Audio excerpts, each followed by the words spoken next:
Baik, dalam kesempatan ini saya akan menyampaikan. Sebelumnya saya akan perkenalkan diri saya dulu. Saya Siti Oktaviani, calon guru penggerak angkatan kudu dari SDN 005 Tegarong, Kutai Kartanegara.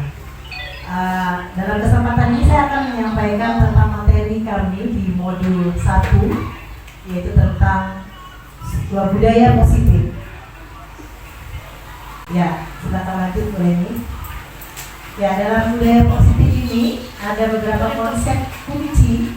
Yang pertama yaitu perubahan paradigma belajar. Kemudian yang kedua disiplin positif. Yang ketiga motivasi perilaku manusia. Kemudian yang keempat kebutuhan dasar. Kelima posisi kontrol restitusi. Keenam keyakinan kelas. Dan yang ketujuh segitiga restitusi. Silakan Bu Dani. Ya, paradigma belajar. Standar Pendidikan Nasional menyatakan bahwa dalam rangka menciptakan lingkungan yang positif, maka setiap warga sekolah dan pemangku kepentingan perlu saling mendukung, menghayati dan menerapkan nilai-nilai kebajikan yang telah disepakati bersama untuk dapat menerapkan tujuan mulia tersebut. Maka seorang pemimpin pembelajaran perlu berjiwa kepemimpinan sehingga dapat mengembangkan sekolah dengan baik agar terwujud suatu budaya sekolah yang positif sesuai dengan standar kompetensi pengelolaan yang telah ditetapkan. Tujuan mulia dari penerapan disiplin positif adalah agar terbentuknya murid-murid yang berkarakter, berdisiplin, santun, jujur, peduli, bertanggung jawab, dan merupakan pembelajar sepanjang hayat sesuai dengan standar kompetensi lulusan yang diharapkan. Yang kedua yaitu tentang disiplin positif. Di mana ada kemerdekaan, disitulah harus ada disiplin yang kuat. Sungguh pun disiplin itu bersifat dari diri sendiri ya, service nilai. Kita juga wajib dengan sekeras-kerasnya untuk melakukan disiplin. Tetapi jika kita memang tidak cakap melakukannya secara diri sendiri, melawan diri sendiri, maka wajiblah penguasa lain mendisiplinkan diri kita. Dan peraturan demikian itu harus ada di dalam suasana yang merdeka dan bahagia. Tujuan dari disiplin positif ini adalah menanamkan motivasi menjadi orang yang mereka inginkan dan menghargai diri sendiri dengan nilai-nilai yang mereka percaya. Ketika murid kita memiliki motivasi tersebut, mereka telah memiliki motivasi intrinsik yang berdampak jangka panjang. Motivasi yang tidak akan terpengaruh pada adanya hukuman atau hadiah. Mereka akan tetap berperilaku baik dan berlandaskan nilai-nilai kebajikan karena mereka ingin menjadi orang yang menjunjung tinggi nilai-nilai yang mereka hargai. Selanjutnya adalah konsep yang lainnya adalah motivasi perilaku manusia. Menurut Daen, ini ada 3. Kita sebagai manusia melakukan suatu perilaku itu ada 3 motivasi. Yang pertama, untuk menghindari ketidaknyamanan atau hukuman. Kemudian yang kedua, untuk mendapatkan imbalan atau penghargaan. Kemudian yang ketiga, untuk menjadi orang yang mereka inginkan dan menghargai diri sendiri dengan nilai-nilai yang mereka percaya. Ada 3 latar belakang manusia untuk berperilaku. Kemudian hukuman. Nah, tadi yang pertama ya, karena takut dihukum. Jadi dia bersikap karena takut dihukum. Hukuman. Silakan. Hukuman bersifat tidak terencana atau tiba-tiba. Anak atau murid tidak tahu apa yang akan terjadi dan tidak dilibatkan. Hukuman bersifat satu arah dari pihak guru yang memberikan, dan murid hanya menerima suatu hukuman tanpa melalui suatu kesepakatan atau pengarahan dari pihak guru, baik sebelum atau sesudahnya. Hukuman yang diberikan bisa berupa fisik maupun psikis. Murid atau anak disakiti oleh suatu perbuatan atau kata-kata. Ya, selanjutnya motivasi. Perilaku yang kedua adalah konsekuensi. Konsekuensi ini terancana atau sudah disepakati, sudah dibahas dan disetujui oleh murid dan guru. Umumnya bentuk-bentuk konsekuensi dibuat oleh pihak guru atau sekolah, dan murid sudah mengetahui sebelumnya konsekuensi yang akan diterima bila ada pelanggaran. Pada konsekuensi, murid tetap dibuat tidak nyaman untuk jangka waktu pendek. Konsekuensi biasanya diberikan berdasarkan suatu data yang umumnya dapat diukur. Misalnya, setelah 3 kali tugasnya tidak diselesaikan pada batas waktu yang diberikan, maka murid melakukan kegiatan di luar kelas. Atau misalnya dia belajar sambil ngobrol, maka dia tidak dapat istirahat. Ya, mungkin dia harus menyelesaikan tugasnya, baru dia boleh istirahat. Peraturan dan konsekuensi yang mengikuti ini sudah diketahui sebelumnya oleh murid. Sikap guru di sini senantiasa memonitor murid. Baik, selanjutnya, biasanya di konsekuensi ini ada penghargaan. Ya, ketika anak sudah bisa memberikan atau mengerjakan tugas, biasanya guru memberikan penghargaan. Nah, ternyata penghargaan ini tidak efektif, merusak hubungan. Penghargaan juga bisa mengurangi ketepatan.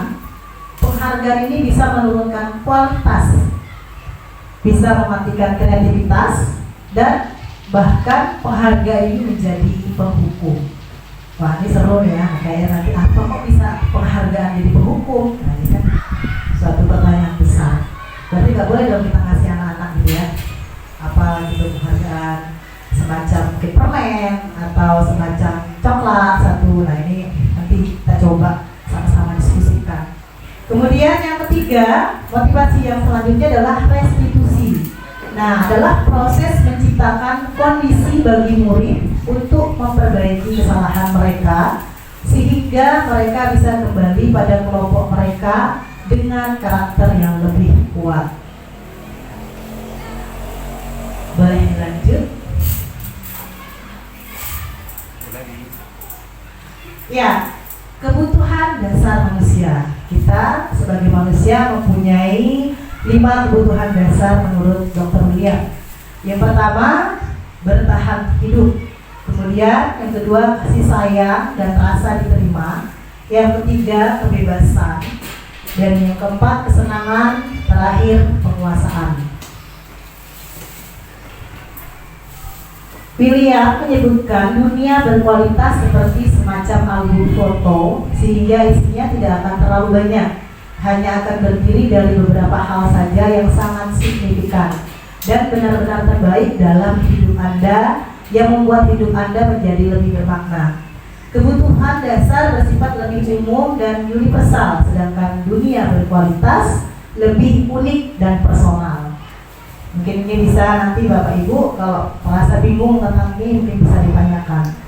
Bila guru dapat membangun interaksi yang memberdayakan dan memerdekakan murid, maka murid akan meletakkan dirinya sendiri sebagai individu yang positif dalam dunia berkualitas karena mereka menghargai nilai-nilai kebajikan.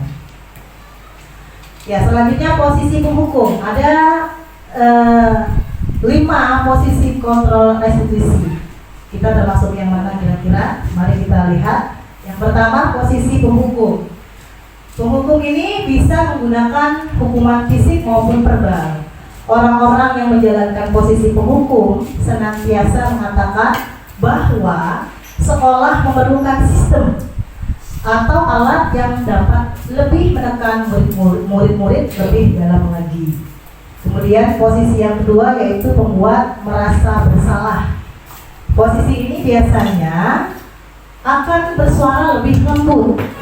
Pembuat rasa bersalah akan menggunakan keheningan yang membuat orang lain merasa tidak nyaman, merasa bersalah dan rendah diri. Kemudian yang ketiga, sebagai teman. Biasanya posisi ini tidak akan menyakiti murid, namun akan tetap berupaya mengontrol murid melalui persuasi. Posisi teman pada guru bisa negatif ataupun positif. Positif di sini berupa hubungan baik yang terjalin antara guru dan murid. Sedangkan hal negatifnya posisi teman adalah bila suatu saat guru tersebut tidak membantu, maka murid akan kecewa dan berkata, saya pikir Bapak Ibu teman saya. Murid merasa dikecewakan dan tidak mau lagi berusaha.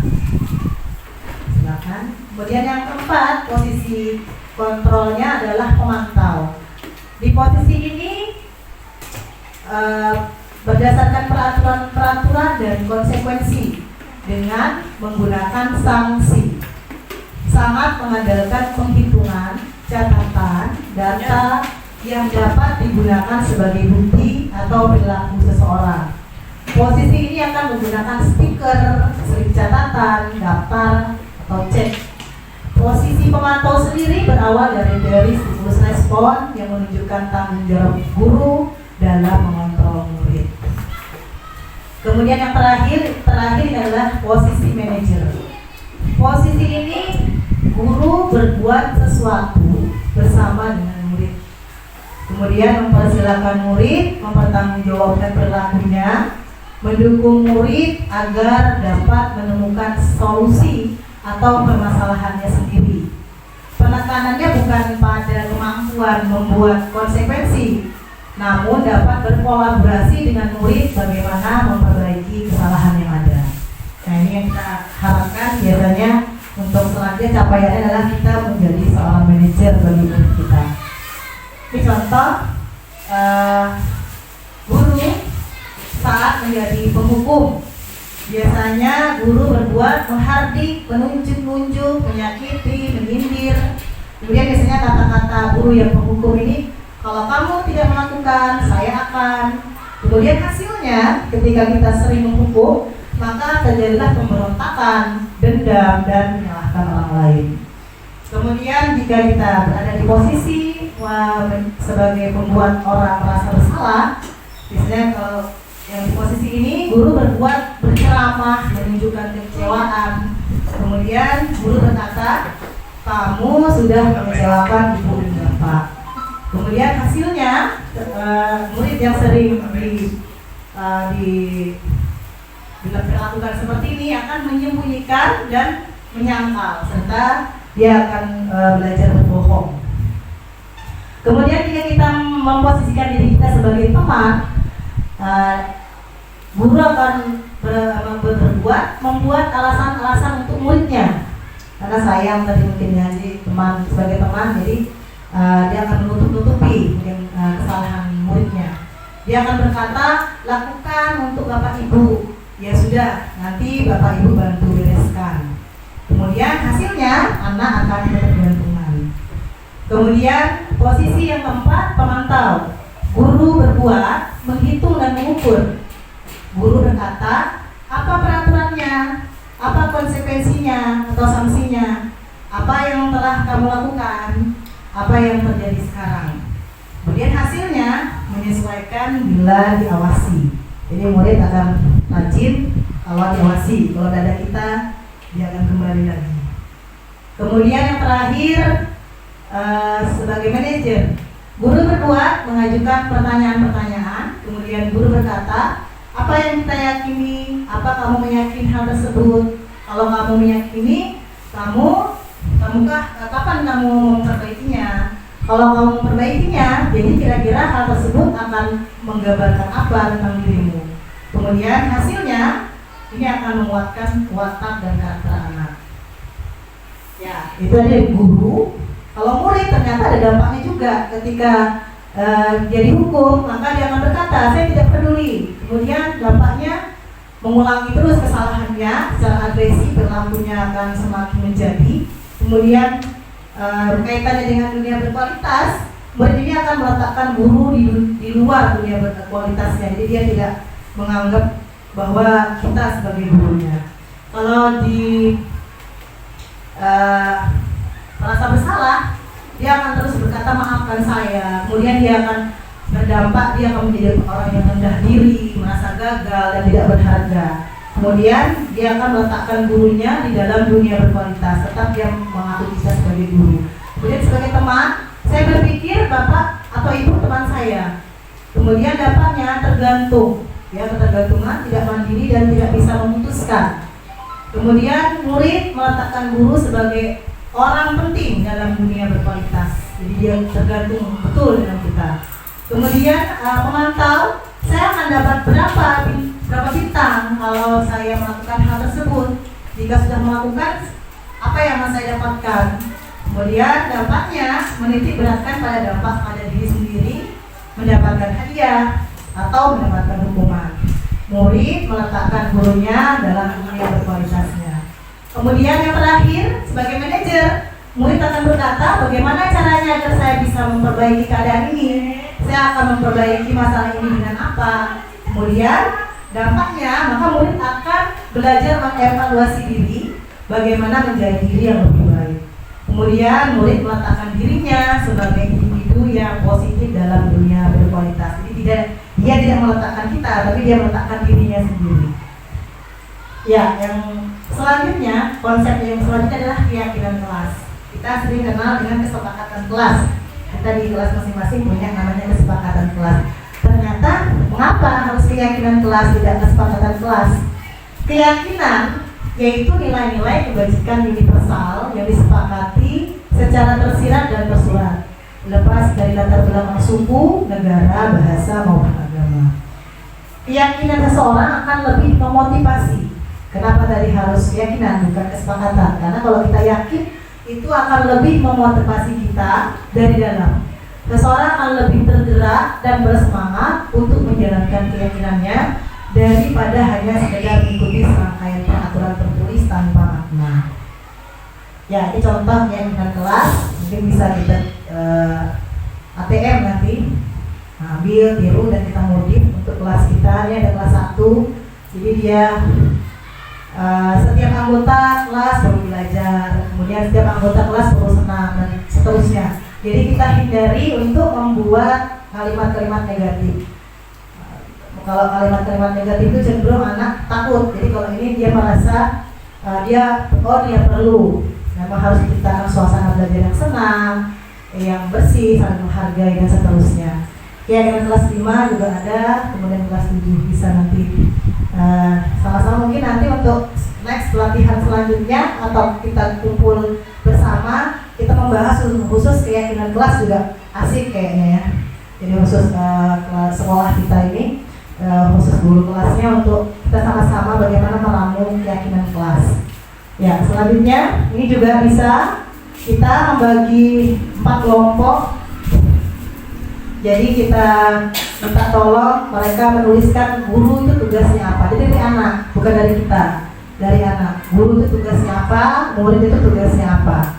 Kemudian guru tugas yang bukan tugas guru apa, yang bukan tugas anak apa. Jadi ini mereka membuat, kemudian nanti bisa ditempel bersama-sama di kelas untuk kita sepakati. Selanjutnya planning. Nah, ini yang disebut segitiga restitusi. Nanti saya kasih Bu ininya, filenya bisa dibaca. Segitiga restitusi ini adalah sebuah cara menanamkan disiplin positif pada murid. Restitusi adalah proses menciptakan kondisi bagi murid untuk memperbaiki kesalahan mereka, sehingga mereka bisa kembali pada kelompok mereka dengan karakter yang lebih kuat. Restitusi juga adalah proses kolaboratif yang mengajarkan murid untuk mencari solusi untuk masalah dan membantu murid berpikir tentang orang seperti apa yang mereka inginkan dan bagaimana mereka harus memperlakukan orang lain. Nah, ini dia. Restitusi itu bukan untuk menebus kesalahan, namun untuk belajar dari kesalahan. Restitusi memperbaiki hubungan. Restitusi adalah tawaran, bukan paksaan. Restitusi menuntun untuk melihat ke dalam diri. Restitusi fokus pada solusi. Restitusi fokus pada karakter, bukan tindakan. Restitusi mencari kebutuhan dasar yang mendasari tindakan. Restitusi diri adalah cara yang paling baik. Restitusi mengembalikan murid yang berbuat salah pada kelompoknya. Nah ini dia. Ada 3 tahapan Bapak Ibu yang harus kita lakukan untuk menerapkan restitusi. Nanti otomatis kita akan menjadi manajer. Yang pertama adalah menstabilkan identitas. Biasanya dia akan berkata setiap orang pasti pernah melakukan kesalahan. Jadi kita tidak menjudge anak langsung, kamu kok bisa begini, kok kamu kok tidak. Jadi dia harus menstabilkan dulu. Dia harus menemukan identitas anak dulu. Setiap orang pasti pernah melakukan kesalahan. Kamu bukan satu-satunya yang pernah melakukan. Kemudian tahapan yang kedua, kita memvalidasi tindakan yang salah atau mencari apa cara yang lebih efektif untuk mendapatkan apa yang kamu butuhkan. Kamu tentu punya alasan melakukan kesalahan itu. Jadi kita hanya tugasnya menanya, bukan menghakimi. Kemudian yang selanjutnya adalah menanyakan keyakinan. Keyakinan kelas apa yang telah kita sepakati. Jadi bersangkutan dengan membuat keyakinan kelas, kamu ingin menjadi orang seperti apa? Nanti anak akan menjawab. Selanjutnya boleh. Nah ini video mungkin bisa diputar. Ini video tentang praktek restitusi. Bisa nggak boleh? Suaranya ada? Oh iya. Nih.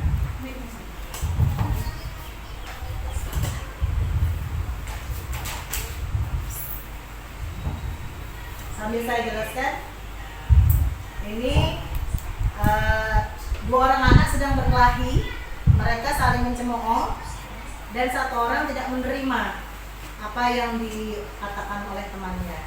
Ini proses menstabilkan.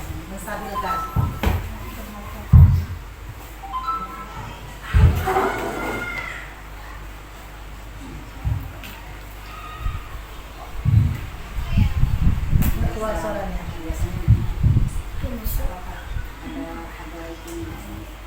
Harusnya ada cocokan gitu. Mic-nya tuh ada soket mic di laptop. Soket mic tuh. Bapak tulis ya. Ya teknis. Emang ada soket mic di laptop kan sih. Volumenya enggak benar.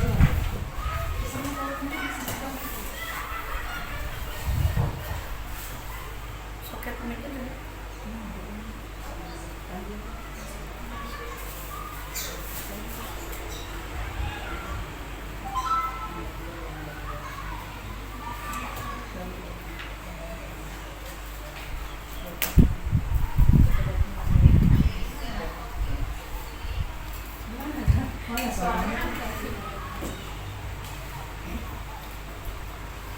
Bukan situ boleh nih. Ya.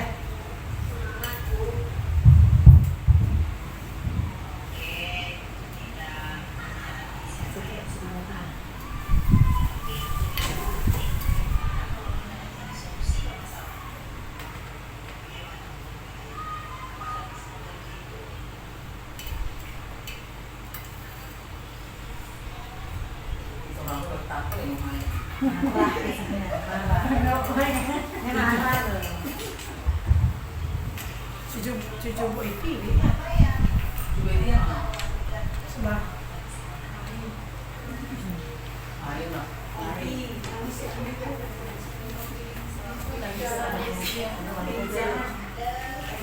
jam pendek.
Ya, jadi itu Bapak Ibu, jadi itu praktek melaksanakan segitiga restitusi. Cuman pada kenyataannya mungkin susah ya Bapak Ibu dalam kejadian sebenarnya. Kalau kita tiba-tiba anak berkelahi, kita mungkin lagi banyak kerjaan, terus tiba-tiba ada ngadu. Nah ini kadang-kadang tahapannya tadi itu lupa. Yang pertama menstabilkan, kemudian identitasnya dulu kita cari, kemudian baru kita menyelesaikan menanyakan keyakinan. Ya, selanjutnya boleh. Ya, terima kasih. Demikian paparan saya tentang budaya positif. Boleh dilanjutkan boleh nih. Ya, inilah adalah kita, tim kita DSD 005. Nanti boleh, kalau usah dimatiin boleh. Ya, tim kita adalah keluarga kita. Bagaimana kita sebagai pemimpin pembelajar terhadap murid-murid kita untuk membudayakan budaya positif. Terima kasih atas perhatian Bapak Ibu sekalian. Mungkin ada yang mau menanggapi atau mungkin mau bertanya. Saya akan coba untuk menjawab dengan kemampuan saya yang terbatas. Silakan dua penanya atau dua penanggap dulu, kami persilakan.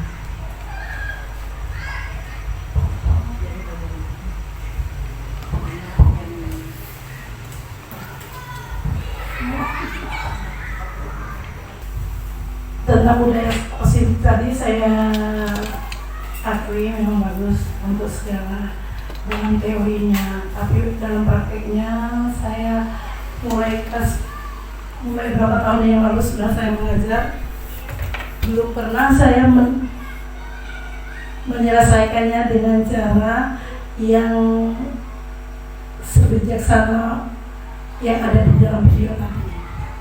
Artinya kadang-kadang emosi anak itu sampai pulang ke rumah. Nah datang di rumah itu saya pernah kejadian itu waktu mengajar kelas 6, anak-anak itu bukan kelahi sih, dia main-main, lempar-lemparan bonbon.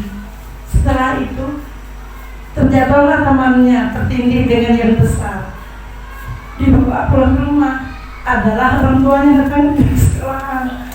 Nah, bagaimana cara mengatasinya kalau orang tuanya sudah datang di sekolahan dengan ngamuk-ngamuk, tak peduli dengan omongan gurunya? Ya, saya Assalamualaikum warahmatullahi wabarakatuh.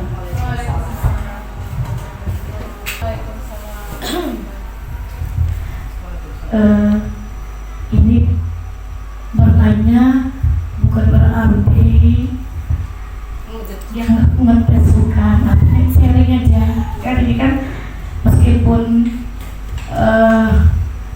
kami faktor usianya lebih daripada yang menyajikan materi, tapi dan mungkin pengalaman terbaru dan terharunya yang didapatkan.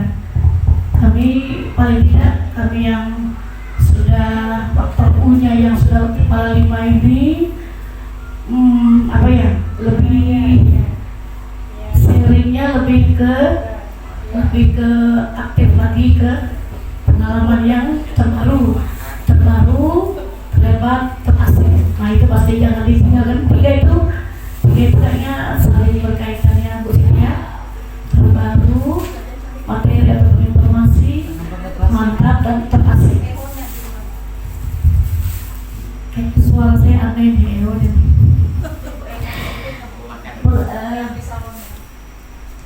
ini aja ingin bukan pertanyaan sebenarnya, ini semacam ingin memperjelas sedikit aja yang bagian posisi kontrol restitusi yang itu ada pemantau dan manajer.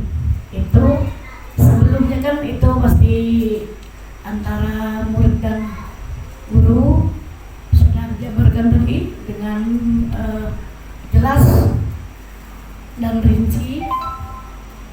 Sebelum memasuki ke posisi memantau tadi, mungkin kita ini kan posisi kita bukan di kelas aja, mungkin di ruang lain juga kan kita juga sebagai guru, mau itu di lapangan, mau itu pun di tempat lain, posisi apa itu di UKS mungkin di kantin, otomatis di ruang lingkup sekolah masih sebagai guru. Jadi mungkin yang ingin saya sedikit lagi mungkin tadi lagi kurang konsentrasi, kepingin sedikit penjelasan lebih tambah lagi antara pemantau dan manajer tadi itu aja.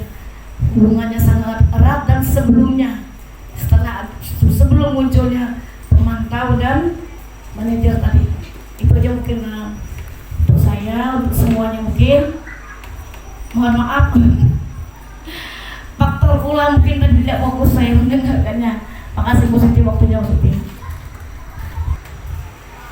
Terima kasih saya ucapkan kepada Bu Ati dan Bu Asmia untuk pertanyaannya. Ini adalah guru kami, senior kami dalam belajar. Kami masih tahap meraba-raba ya Bu ya, untuk mendidik putra putri kita di sekolah.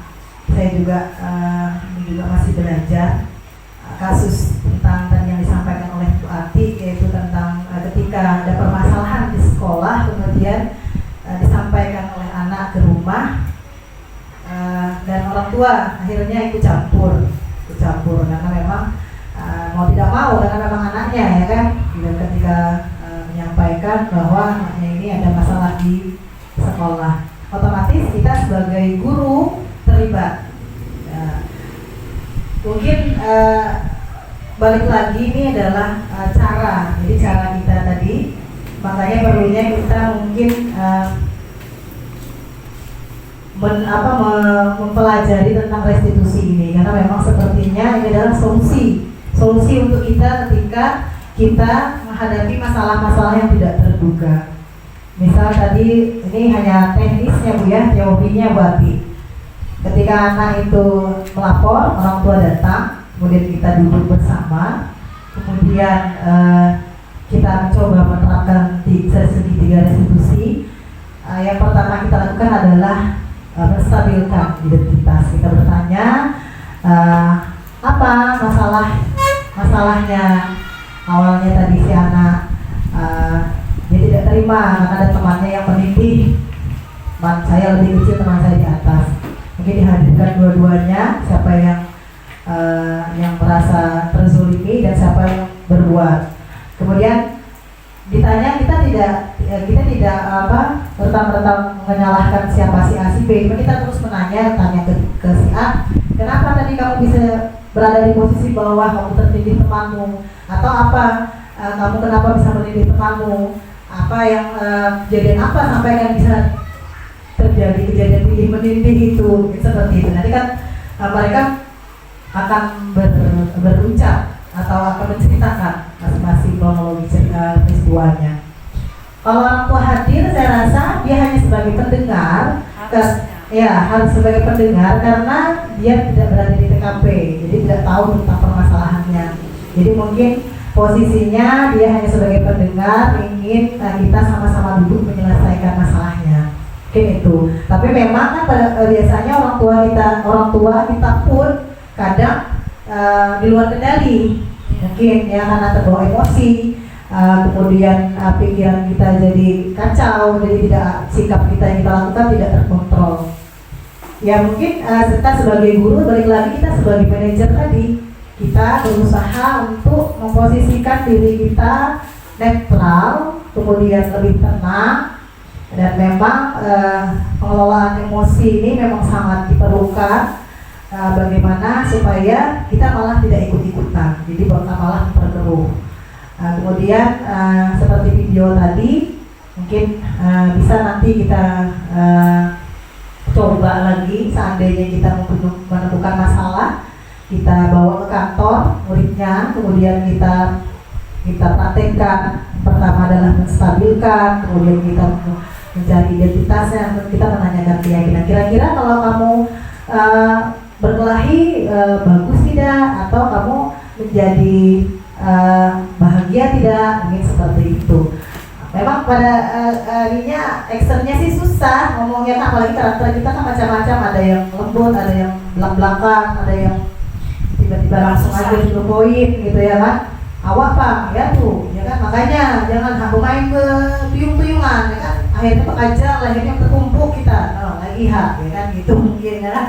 Nah, jadi segitiga restitusi ini memang sangat membantu kita jika kita praktekkan. Mungkin bahasanya tidak sehalus di video tadi Bu.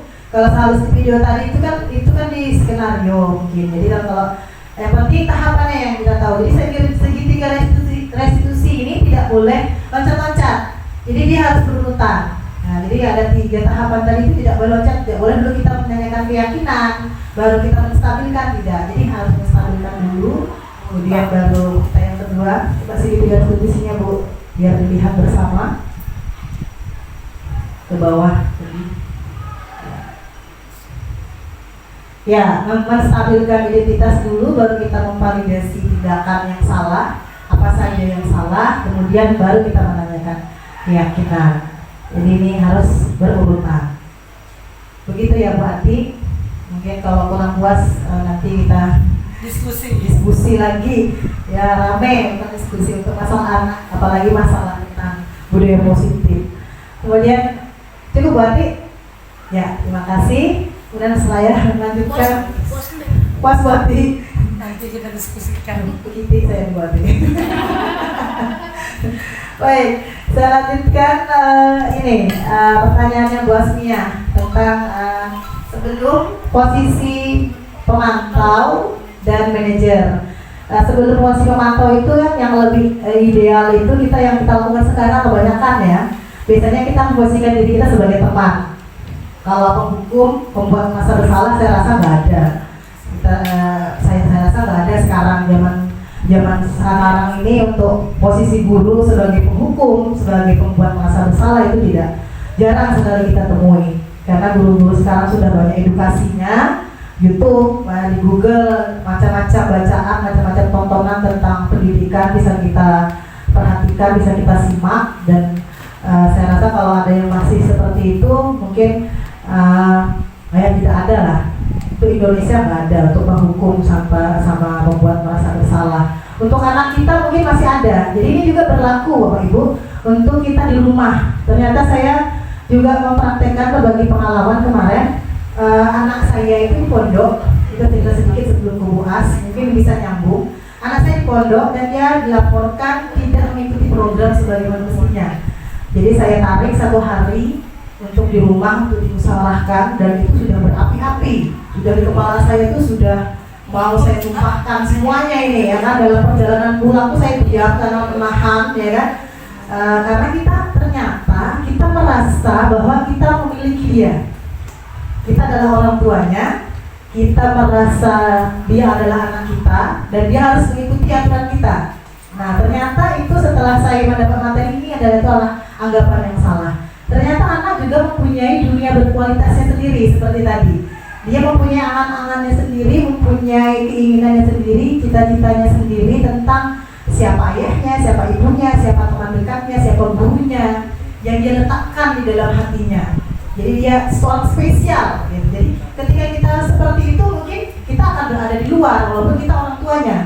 Ada ya kejadian seperti itu ya. Ternyata ada anak yang pernah bilang, saya mending jadi anaknya ibu guru. Dulu pernah seperti rasanya. Saya tak mau jadi anaknya ibu saya. Nah ini kejadian karena ada ya seperti itu.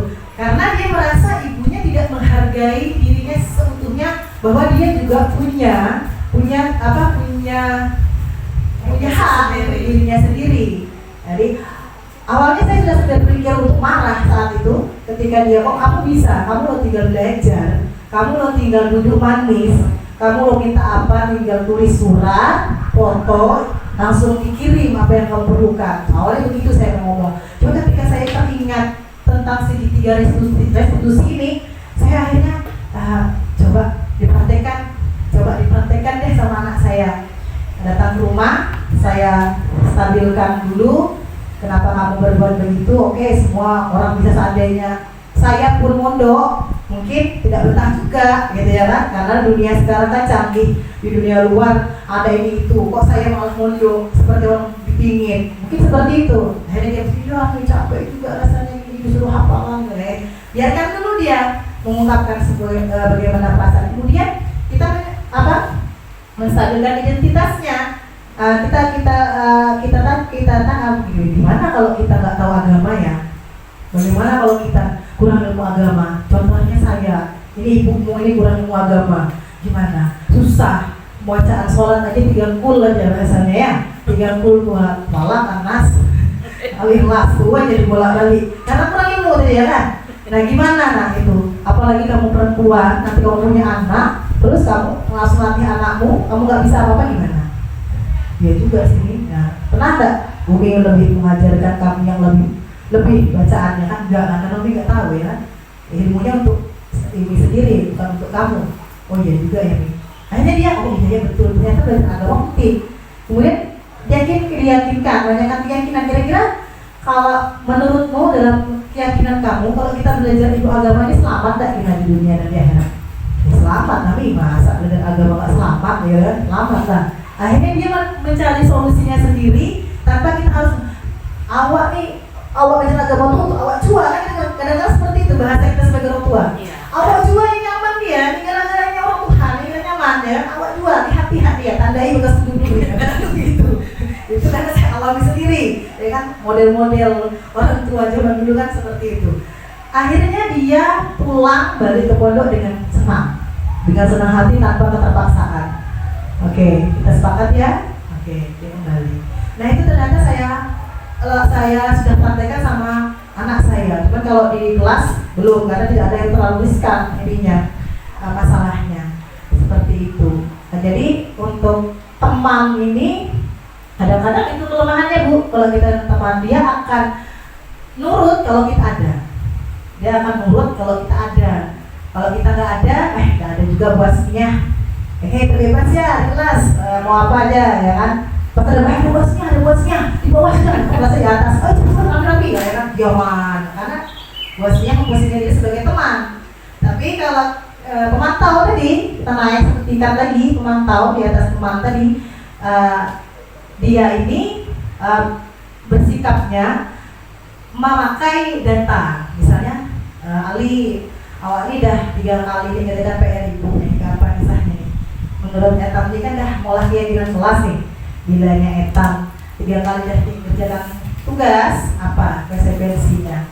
Ya Bu, tahap saya Bu, saya di istirahat Bu, saya di kelas saja kerjakan, tidak jatah istirahat saya. Nah jadi dia lebih pada data. Awak dah berapa hari nih? Nyilah, turun alfa terus nih, ya kan nih, dan catatan juga apa nih? Menurut awak apa nanti yang dengan kelas Etam? Ya Bu, saya usahakan Bu untuk turun Bu. Kenapa awak turun sakit terus keteret kena semingguan? Kira-kira kemana awak supaya awak ini? Ya Bu, biasanya jaga kesehatan. Nah itu pemantau. Nah kemudian dia berdasarkan data. Kalau manajer, nah anak ini yang disuruh mencari solusinya sendiri. Anak yang disuruh mencari solusi sendiri. Jadi kita tidak membuat keputusan, kita hanya bertugas menuntunnya, menanyakan kira-kira kalau kamu salah begini apa yang kamu dapat, kamu ingin menjadi orang yang seperti apa. Nah, jadi lebih pada kita mengarahkan dia untuk menemukan solusinya sendiri. Jadi ketika dia sudah ada solusi, dia merasa oh iya yo, aku nih ternyata bisa menjadi orang yang baik, seperti itu ya. Mungkin itu Bu As, dengan pengetahuan saya yang masih minim, saya masih belajar di guru penggerak ini. Saya masih di modul 1. Jadi ada 3 modul kami, modul 1, modul 2, modul 3. Modul 1 ini terdiri dari 4 lagi, modul 1.2, 1.1, 1.2, 1.3, 1.4. Nah ini budaya positif ini di modul 1.4. Ya, selamat juga kepada Bu Leni sudah lulus tahap pertama untuk angkatan 8. Saya harap teman-teman yang lain juga menyusul, Bu Rusna, Bu Paima, Bu Rini, Bu Yani. Karena memang di guru penggerak ini awalnya saya juga takut mau ikut, karena nanti katanya ujung-ujungnya jadi kepala sekolah. saya langsung wah gak siap, saya ini orang baru kayak gini menjadi kepala sekolah. Kita juga masih banyak ya, menjadi kepala sekolah itu tidak hanya modal pengetahuan, tapi juga ternyata pangkat, kalau nggak sampai pangkat ya itu juga nggak bisa.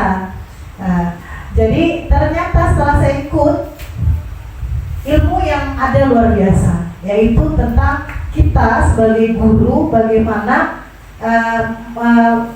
untuk pembelajaran di kelas. Jadi banyak cara-cara kita ngajar, metode-metode pembelajaran di kelas supaya anak itu merasa tidak bosan, kemudian dia lebih hargai. Ada juga disebut dengan pembelajaran berdiferensiasi itu berpusat kepada anak. Nah ini ternyata kata manajer Dewantara, kita sebagai pengajar ini adalah sebagai penghamba. Waduh, saya pertama kali dengar penghamba itu enak banget, saya jadi hulunnya karena jadi hulun ya. Tapi ternyata jadi penghamba ini maksudnya adalah kita melayani anak dalam hal tanda kutip ini adalah dia belajar, menemani dia belajar. Jadi ketika awalnya pengajar itu ada rasa capek, ada rasa jenuh kalau waktu awal tidak mengetahui hakikat kita sebagai pendidik. Tapi ternyata setelah saya mengikuti program guru penggerak, enak. Menjadi guru itu jadi lebih ringan, lebih asik, lebih enjoy, tidak terbebani. Mungkin itu motivasi saya pada teman-teman yang saat ini masih galau mau mendaftar guru penggerak angkatan 9, 10 buka ini sampai 12 Januari kalau nggak salah. Pak Ira, Pak Iman, Bu Rini, Bu Leni, Bu Rusna, ayo Bu Yani, silakan karena memang ini adalah kesempatan ilmu gratisan ya. Kalau kita di BPG dapat duit, kalau di sini nggak dapat duit sih Bu, dapat juga saat kita lokal dapat uang lelah lah bahasanya ya kan, tapi tidak sebagai sertifikasi. Tapi ilmunya luar biasa, ilmunya ini sangat luar biasa karena saya harap juga ada juga materi visi sekolah. Nah ini yang penting. Jadi kita yang ada di sini adalah satu tim, satu keluarga ini bagaimana kita punya visi, bagaimana kita membuat anak kita ini unggul dalam bidang apa. Jadi kalau orang melihat, oh SD 05 itu unggulnya di bidang ini loh, nanti kita masukkan anak kita ke sana, karena kalau kita ke sana anak kita bisa itu, gitu. Jadi mungkin itu yang dalam pikiran saya, kita harus banyak membuat visi. Kira-kira di sekolah kita ini apa yang harus kita unggulkan? Mungkin kita ada punya lahan di belakang, kita manfaatkan. Mungkin anak-anak bisa bercocok tanam, bisa dia kemarin saya dapat itu di SMP 1 Lokakarya 7 angkatan 5, dia membuat pupuk kompos. Luar biasa, mereka bisa sekolahnya memproduksi macam-macam sayuran. Dari program gurunya itu membuat pupuk kompos. Jadi lahan, nggak ada lahan, mereka bikinnya di mana tuh botol yang 1 liter. Nah itu jadi sekolahnya akhirnya ini menjadi suplai sayur. Bahkan untuk mereka sendiri kalau masak-masak seperti sendiri. Mungkin dulu di sini pernah coba kita bangkitkan lagi, kita sama-sama untuk lebih mengangkat sekolah kita lebih bagus lagi, lebih baik lagi. Itu saja, mohon maaf dalam penyampaian saya kali ini mungkin ada yang kurang berkenan. Saya masih belajar, mohon kritik dan saran terus. Saya membuka diri, tolong saya dimarahi juga nggak apa-apa Bu, apalagi untuk senior-senior saya ini yang luar biasa, tolong saya ditegur saja. Kalau enggak, ini saya dijapri, dibilangin aja nggak apa-apa. Ini saya sekalian untuk kami dari yang baru-baru ini, mohon dengan sangat arahannya supaya kami lebih menyatu satu hati dengan teman-teman di sini. Terima kasih, saya akhiri. Assalamualaikum warahmatullahi wabarakatuh. Kan ku kejar mimpi dan ku terbang tinggi.